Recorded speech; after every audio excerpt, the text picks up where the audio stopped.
สวัสดีครับกัลยาณมิตรพุทธวจนะทุกท่านวันนี้เรามาอ่านธรรมะจากพุทธพระโอษฐ์ของพระพุทธเจ้าเล่มนี้ครับผมพุทธวจนะหมวดธรรมเปิดธรรมที่ถูกปิดเล่มอนาคามีธรรมะที่เราจะอ่านกันในวันนี้ครับผม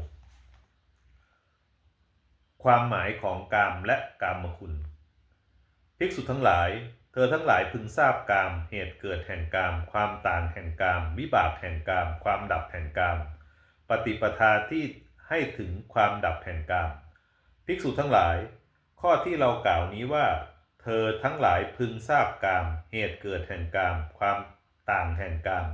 วิบากแห่งกามความดับแห่งกามปฏิปทาที่ให้ถึงความดับแห่งกามนั้นเราอาศัยอะไรกล่าวภิกษุทั้งหลายกามคุณ5ประการนี้คือรูปที่ได้รู้ได้ด้วยตาอันน่าปรารถนาน่ารักใคร่น่าพอใจมีลักษณะน่ารักเป็นที่ตั้งอาศัยแห่งความใคร่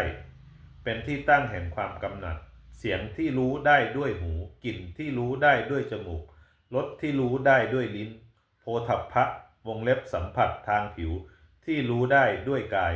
อันน่าปรารถนาน่ารักใคร่น่าพอใจมีลักษณะน่ารักเป็นที่ตั้งอาศัยแห่งความใคร่เป็นที่ตั้งแห่งความกำหนัดภิกษุทั้งหลายก็แต่ว่าสิ่งเหล่านี้ไม่ชื่อว่ากามสิ่งเหล่านี้เรียกว่ากามคุณในอริยวินัยความกำหนัดเป็นไปตามอำนาจความติตรึงนั่นแหละคือกามะของคนเราอารมณ์อันวิจิตรทั้งหลายในโลกไม่ชื่อว่ากามความกำหนัดเป็นไปตามอำนาจความติตรึงนั่นแหละคือกามของคนเราอารมณ์อันวิจิตรทั้งหลายในโลกย่อมตั้งอยู่ตามสภาพของมันเท่านั้นผู้มีปัญญาทั้งหลายย่อมกำจัดความพอใจในอารมณ์อันวิจิตรเหล่านั้นภิกษุทั้งหลายเหตุเกิดแห่งกามเป็นอย่างไรคือผัสสะเป็นเหตุเกิดแห่งกามทั้งหลายภิกษุทั้งหลายก็ความต่างแห่งกามเป็นอย่างไรคือกามในรูปเป็นอย่างหนึ่งกามในเสียงเป็นอย่างหนึ่งกามในกลิ่นเป็นอย่างหนึ่งกามในรสเป็นอย่างหนึ่งกามในโผฏฐัพพะเป็นอย่างหนึ่งนี่เรียกว่าความต่างกันแห่งกามภิกษุทั้งหลายวิบากแห่งกามเป็นอย่างไรคือการที่บุคคลผู้ใคร่อยู่ที่อารมณ์ใด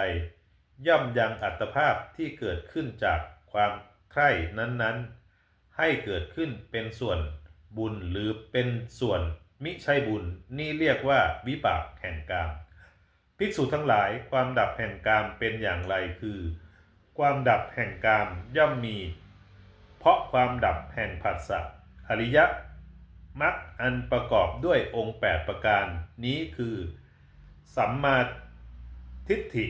สัมมาสังกัปปะสัมมาวาจาสัมมากัมมันตะสัมมาอาชีวะสัมมาวายามะสัมมาสติสัมมาสมาธิเป็นปฏิปทานให้ถึงความดับแห่งกามพุทธวจนะสาธุสาธุสาธุครับผม